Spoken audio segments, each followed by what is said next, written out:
આપ સૌને જણાવતા આનંદ થાય છે કે આમ આદમી પાર્ટી ગુજરાતની અંદર આ સ્થાનિક સ્વરાજની ચૂંટણીમાં મજબૂતીથી તમામ સીટો ઉપર પોતાના ઉમેદવારો ઉતારવા જઈ રહી છે. અને જ્યારે સ્થાનિક સ્વરાજની ચૂંટણીની વાત હોય ત્યારે સુરત મહાનગરપાલિકા એ હંમેશાથી ગુજરાતની અંદર ભારતીય જનતા પાર્ટીના કાન આંબળવાનું અને આંગળી ચીંધવાનું કામ કર્યું છે.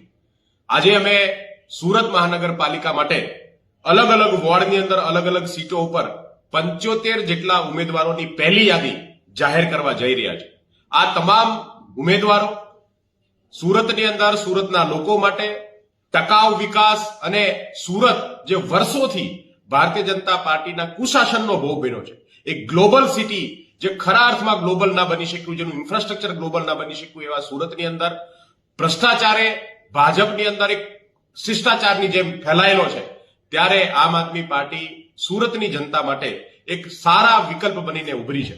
મને વિશ્વાસ છે કે આ વખતે આ ચૂંટણીની અંદર આ તમામ ઉમેદવારો ભવ્ય રીતે વિજય થશે અને સુરતની જનતા આ વખતે ગુજરાતમાં પહેલી એવી મહાનગરપાલિકા છે સુરત મહાનગરપાલિકા કે જ્યાં આમ આદમી પાર્ટીની મેયર બનશે. આમ આદમી પાર્ટી જે છે એ સુરતને નવા વિકાસ તરફ લઈ જશે અને એ વિશ્વાસ સાથે આજે સુરત મહાનગરપાલિકાનું પહેલી યાદી જે છે એ જાહેર કરવામાં આવી છે.